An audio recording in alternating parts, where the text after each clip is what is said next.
I'm not looking at it, but. Are you ready, Bobbie? Yes. Lucille, a few, you ready?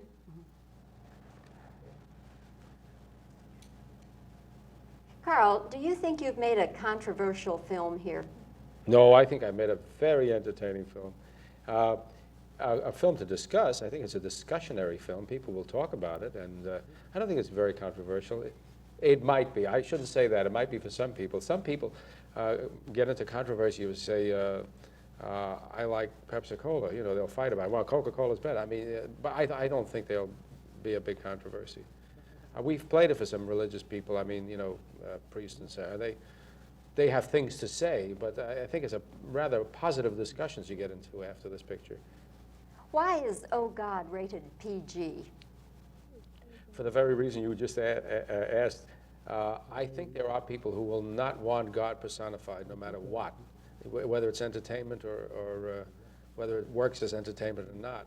There will be many, many people who will not want their children to God should ever be personified as anybody, and in this case, he looks like George Burns. And there are a couple of words in it that I don't think they're not too many words, actually, that anybody would object to. It's really a PG picture, I guess. Maybe it is a G picture, I don't know. Who else would play God? You know, no, he didn't. He loved the idea. First of all, he's basically an actor-performer. He will never do anything that he doesn't agree with. I mean, he's that far along in life that he will only take jobs that tickle him or whose premise he agrees with. But he likes to be booked, is the word he calls it. In vaudeville, you didn't get a job, you were booked. And he says as long as he's booked, he's happy. He's about to do another picture, too, Sergeant Pepper's Lonely Hearts Band, and he's playing Mr. Kite in that. He loves to keep busy, but he loves to do valid things for himself. And the philosophy in the picture was very close to his and John Denver's and mine, and certainly Avery Corman, the writer, and Larry Gelbart, the author, and Larry Gelbart, the screenwriter. We're all very close to the philosophy of this picture. We feel very at one with it. Was there ever any time in the picture, Carl, when you said, hey, wait a minute, gang, we can't get by with that? No, all through the picture we wondered if, how people would react to it.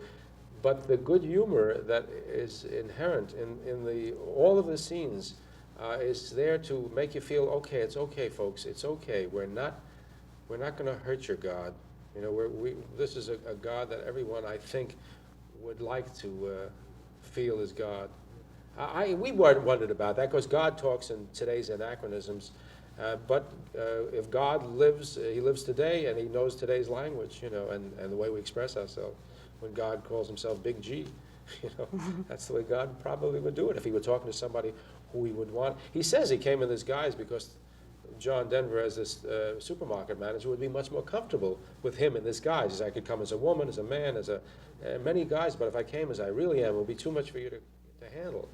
So I think he chose to look like George Burns because he felt that's a very comfortable person to be with. Of course, it's John Denver's very first film. And I think most people could say that he's staying pretty close to the John Denver image in this role. But do you think that he has a future in films playing other than John Denver? Playing other than, in the same way that Jimmy Stewart had a future in films playing nothing but Jimmy Stewart, and Gary Cooper played nothing but Gary Cooper, and Gregory Peck plays nothing but Gregory Peck, and John Wayne plays nothing but John. He's a persona. He's got a personality that is, he understands emotions. He understands how to portray emotions. He can get angry, he can cry, he can laugh, he can do anything that an actor is called upon, because he's a very deep-feeling man. And he's very comfortable with himself, and he can dredge up emotions from himself for real, as an actor does. I don't think he can play accents. He can't play a Nazi. He can't play something that requires an accent with a heavy beard or something. But he certainly can become a major motion picture actress. As a matter of fact, right after this picture, the first days after we started screening the dailies, they were immediately looking for another project for him because they felt he was going to be a major performer. He's handsomer than he appears on television. He's a very handsome. As soon as he takes his glasses off, he's a leading man. And when he takes his clothes off, you know he's a real leading man because he's about 6 foot tall. He weighs about 165 pounds, and he's strong. He was an athlete. So there's a very big career for John Denver. Right now, his manager and producer of the picture, Jerry Weintraub, is saying, let's get another one quick. Everybody's crying for one. They know he's going to be something major in motion pictures. Of course, George Burns is 81 years old. He's done everything in show Yes. business, I guess. And John, it's his first picture. Was there ever any problem there for you, Carl, as the director? Here's a guy who's done it all, and here's somebody who has to be a little insecure in his first film. Easiest thing in the world, because George Burns, who didn't know much about John Denver except for his music, went to New York. I don't know, not specifically for this, but when he was in New York, he went to a John Denver concert because he knew he was going to do a picture with John Denver. He came away a tremendous fan of John Denver's. He said to me, I don't understand that. He said, that kid was on the stage for 2 hours. He said, with a guitar and 4 guys, and he said, I was mesmerized. And he said, at one point, he says, his guitar went out of tune, and he said, excuse me, folks, I want to tune my guitar. And he started tuning his guitar, and I'm sitting there watching a guy tune a guitar and loving it. He says, that man, he really admired John Denver as a performer, and there's nothing that George Burns likes more than another performer who has it, and he thinks John had it. There was a love affair right away. It was, I mean, they hugged each other the moment they saw each other. It was the easiest, I will go on record as saying that's the easiest job I've ever had. Performers, the script, everything was right. All the accidents that happened in the film were accidents that happened for the good of the film. I've never had if something would drop, it would drop between a line so that it wouldn't fumble a line. All the things that happened in the film were pluses, like the relationship of all the characters to each other, as people, I mean. Carl, in your movie, Oh God, the evangelist is more or less the heavy, isn't he? Yes, Paul Servino, yes. He plays one of those evangelists who care more about money than he does about saving people.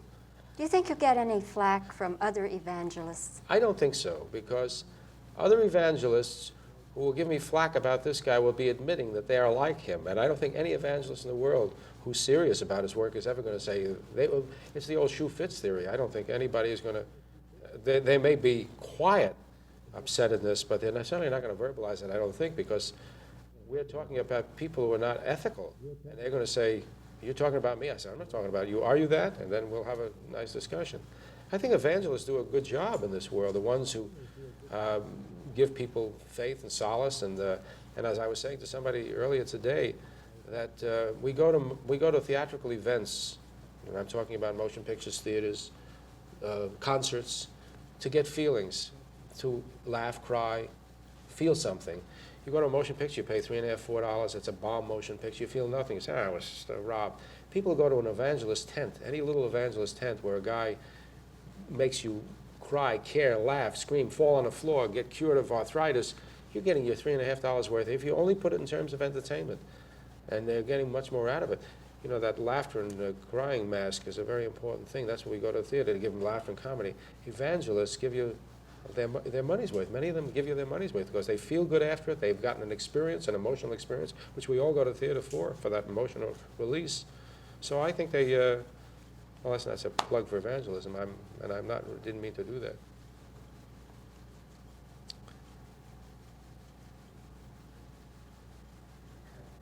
Okay.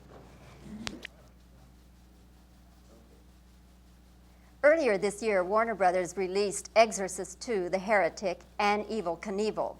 Both Satan and the suicidal bike rider died horrible deaths at the box office. The message of Oh God is that the Almighty, I blew it, I'm sorry. Okay, I'll have to change that. Okay.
Carl, do you think you have made a controversial film here?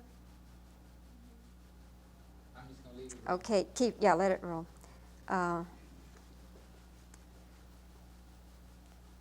Why is Oh God rated PG? Okay. When George Burns was asked to do God, did he accept immediately, or did he have to be persuaded to do it?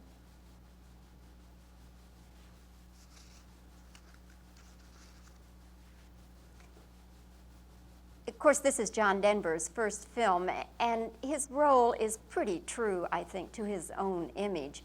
But do you, Carl, think that he has a future as a movie actor playing roles other than John Denver image?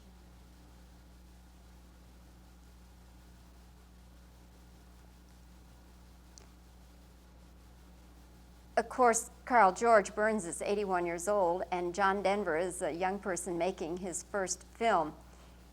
Was this any particular problem for you as a director working with someone like Burns, the old pro, and someone like Denver, who was bound to be a little bit insecure in this, his first role?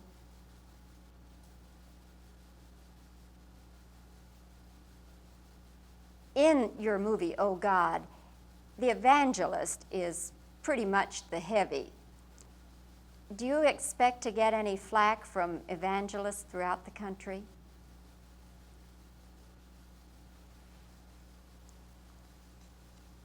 Okay, I think that ought to take care of it. That ought to do You it. wanna do a teaser or something for use in the next segment? I'm just letting it go through. No, I'm trying to think what else we Okay. could use. That should do it. Thank you. Oh, listen, thank you both for your cooperation.